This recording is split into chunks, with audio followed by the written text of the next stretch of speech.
علامة إذا اتحطت على باب بيتك لازم تلم هدومك وتهرب أنت وأهلك كلكم على طول. دي مش أي علامة، دي علامة الموت، واللي هتنتهي بسببها حياتك وحياة كل اللي حواليك بشكل مرعب.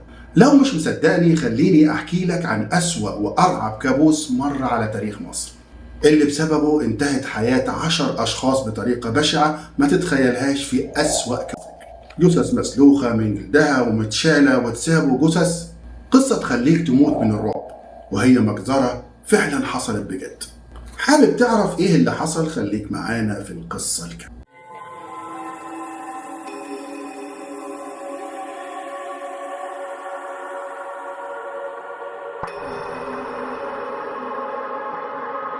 كل حاجة مرعبة بدأت في يوم 10 يناير سنة 2005 داخل مركز بني مزار بمحافظة المنيا. وصلت عربية إسعاف من وزارة الصحة وكان فيها 4 أشخاص جايين يعملوا تحاليل للأهالي. العربية دي دخلت بيوت الناس في كل بني مزار، عملت تحاليل بسيطة، وأي بيت كان عنده شك في وجود مرض كان بيحطوا عليه علامة إكس. الناس دول فضلوا يلفوا البلد كلها بيت بيت لحد ما اليوم خلص وبقي فيه 3 علامات على 3 بيوت في البلد. البيوت دي كلها كانت في شارع واحد، وهنا يبدأ الغموض. اشمعنى ال3 بيوت دول؟ اليوم التاني يوم 11 يناير 2005 يظهر عم رمضان صاحب مخبز عيش في بني مزار. عم رمضان لاحظ ان بيت والدته من ضمن البيوت اللي اتحط عليها علامة، فقلق على امه واخوه الصغير اللي عايشين في نفس البيت. قرر يتصل بالناس اللي عملوا التحاليل، بس الرقم اللي سابوه ما كانش بيجمع. هنا قرر ينزل يكلم أصحاب البيوت التانية اللي عليهم نفس العلامات. هما 3 بيوت في الشارع، واحد بتاع عم رمضان والتانيين بتاع عم سعد والتالت عم يحيى. عم رمضان جمعهم مع بعض وقرر يشوفوا حل. مش هيسيبوا بيوتهم كده من غير ما يطمنوا على عيالهم وأهاليهم ايه اللي فيه. حاولوا يكلموا الخط الأرضي لكن مفيش أي فايدة، ولما الرقم اللي معاهم ما جمعش حسوا إن في حاجة غلط. هنا عم يحيى قرر يتصرف بطريقة تانية، ففكر يكلم قريبه سمير اللي شغال في مستشفى الجامعة بالمنيا. سمير ده كان ليه علاقات واسعة هناك وأكيد كان هيقدر يوصل لأي معلومة. يوم 12 يناير 2005 عم يحيى جاله اتصال من سمير. الصوت كان مريب ومرعب. سمير قال له إن مفيش أي عربية إسعاف خرجت من المستشفى في الأيام اللي فاتت، ولما سأل في الصحة كمان اكتشف إن الوزارة نفسها ما أصدرتش أي تعليمات بجمع عينات من مركز بني مزار. واتضح إن ال4 اللي جم بعربية الإسعاف دول مش دكاترة ولا ليهم أي علاقة بالصحة، وكمان الرقم الأرضي اللي سابوه مش تبع الوزارة من الأساس. في اللحظة دي عم يحيى جري على عم رمضان وعم سعد علشان يقول ليهم الخبر ده. فعلا اتجمعوا تاني يوم وحكى ليهم كل اللي سمعوه من سمير. الخبر ده نزل عليهم زي الصعقة. احساس الخوف والرعب بدأ يتملكهم، لان اللي حصل ده كان بعيد تماما عن اي حاجة تخص الصحة. الخبر انتشر بسرعة في كل بني مزار واتصلوا على الشرطة اللي دخلت على الخط، وبدأت المباحث تحقيقات مكثفة لمدة يومين. كل الأهالي أكدوا إن ال4 اللي جم في عربية الإسعاف هم مجهولين الهوية. الناس في البلد بدأت تعيش في حيرة ورعب وسألوا نفسهم سؤال واحد: ال4 دول كانوا عايزين إيه بالضبط؟ لكن السؤال اللي كان المفروض يسألوه هو ال4 دول ناويين على إيه بالضبط؟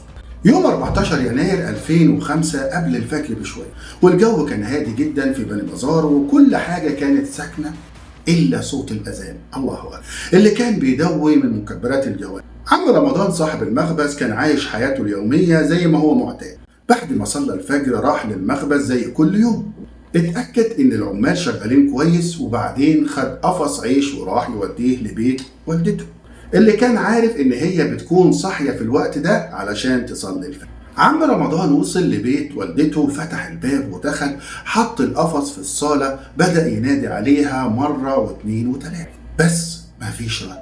حس ان في حاجة غلط. والدته عمرها ما فوتت صلاة الفجر، وده كان غريب جدا بالنسبة له. بدأ يتجه نحو أوضتها علشان يطمن عليها. بمجرد ما زق باب الأوضة عينه برقت، الدم نشف في عروقه، جسمه ابتدى يترعش من الصدمة. هناك على السرير شاف أبشع منظر في حياته. والدته كانت نايمة بس جلدها كان مسلوخ وعظامها بقى. في اللحظة دي عم رمضان ما استحملش المنظر ووقع مكانه من الصدمة. اللي شافه عم رمضان جوه أوضة والدته كان مرعب بكل معاني الكلمة. ما قدرش يستوعب المنظر اللي قدامه، جسمها كان متاخد منه الجلد نهائيا، الدم كان مغرق كل شبر في الأوضة، اتشل من الصدمة، بس بسرعة قام من على الأرض وهو بيصرخ بأعلى صوته بينده على أخوه الصغير اللي عايش مع والدته في نفس البيت. وهو بيجري ناحية أوضة أخوه قلبه كان عارف إن اللي حصل مع والدته أكيد حصل معاه هو كمان. فتح باب الأوضة بسرعة، فعلا شاف نفس المشهد البشع. أخوه كان مرمي على السرير وجسمه زي والدته مسلوخ منه الجلد. صريخ عم رمضان في الفجر هز بيوت الشارع كله. في ثواني باب البيت كان مكسور، أهالي المنطقة دخلوا جري وشالوه وخرجوه من البيت وهو منهار من الصدمة، مش فاهم ايه اللي حصل لوالدته واخوه ومين اللي عمل فيهم كده. الناس كانت بتحاول تهديه بس ما قدروش، لانهم هما كمان مصدومين وخايفين. في نفس اللحظة اللي عم رمضان اكتشف فيها اللي حصل لوالدته واخوه، كان في شيء مرعب بيحصل في بيت الحاج سعد. صوت صريخ بنته الصغيرة خلاهم يجروا ناحية البيت، كسروا الباب ولقيوا مشهد مرعب تاني. الطفلة كانت مرمية وسط بحر من الدم اللي طالع من جسم أمها وإخواتها وأبوها، كلهم حياتهم انتهت بنفس الطريقة اللي انتهت بيها والدة وأخ عم رمضان. الطفلة الصغيرة كانت بتصرخ من الرعب، هي شايفة منظر أهلها اللي عيونهم كانت مبرقة وجثثهم مسلوخ. الناس وقتها أدركوا إن في مصيبة كبيرة بتحصل، إن البيوت الثلاثة اللي اتحط عليهم علامة إكس حصل فيهم نفس الجريمة المرعبة. بيت والدة عم رمضان وبيت الحاج سعد وفاضل بيت عم يحيى. الأهالي بسرعة جريوا على بيت عم يحيى، فضلوا يخبطوا ويرزعوا على الباب لكن مفيش رد. الصوت اللي كانوا منتظرينه ما جاش، وده كان دليل على إن الكارثة حصلت هناك كمان. قرروا يكسروا باب بيت عم يحيى ويدخلوا جوه بسرعة. للأسف اللي شافوه كان متوقع، عم يحيى ومراته وعياله الاثنين كلهم كانوا مرميين على الأرض في أوضهم، ونفس المشهد البشع اتكرر، جثثهم كانت مسلوخة ومتاخد منها أعضاء. الأهالي عاشوا لحظات من الرعب في الفجر ده.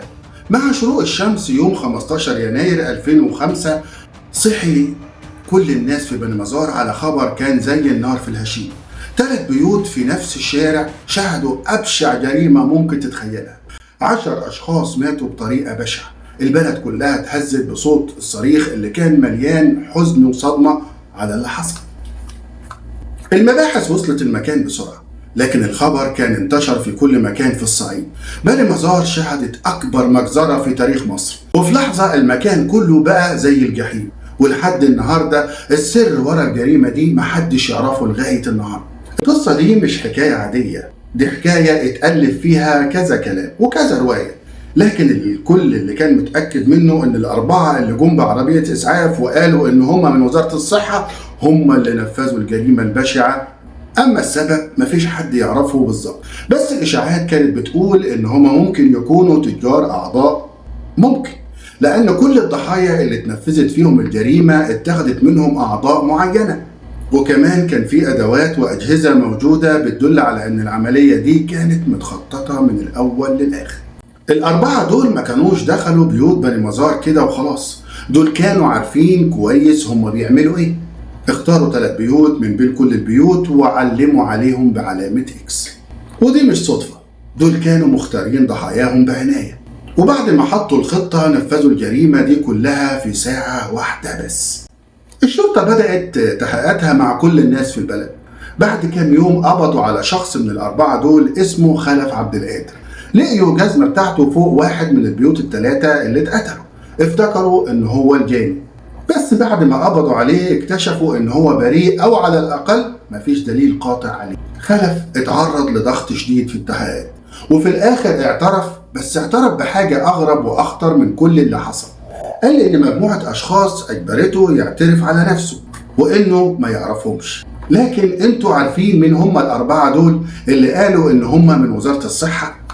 القضية فضلوا يتكلموا فيها لحد ما وصلوا لحاجة مرعبة، حاجة مش طبيعية. اكتشفوا ان في كل بيت من ال3 جنب كل جثة كان فيه غراب اسود مقطوع راسه، وده اثار الشكوك. دي مش جريمة تجارة أعضاء عادية، ده في حاجة أعمق وأخطر: السحر. السحر هو اللي ممكن يفسر الجريمة البشعة دي. الأعضاء اللي اتاخدت من الجثث ممكن يكون ليها علاقة بتعويذات أو طقوس سحرية، مش مجرد تجارة أعضاء. في النهاية لازم نسأل نفسنا، هل الجريمة دي كانت مجرد تجارة أعضاء ولا حاجة أكبر من كده؟ الحكاية دي بتسيب وراها أسئلة كتير، بس اللي حصل أكيد كان ليه هدف أبعد من اللي إحنا شايفينه. وفي الآخر بحب أشكركم على إن كنتم كملتوا معانا القصة، ويا ريت تقولوا لنا رأيكم وتدعمونا بإنكم ما تشاركوا الفيديو في كل مكان وتوصلوا الكلام ده لأكبر عدد من الناس. أشوفكم على خير، ودايما كونوا بخير، في أمان الله. مع السلامة.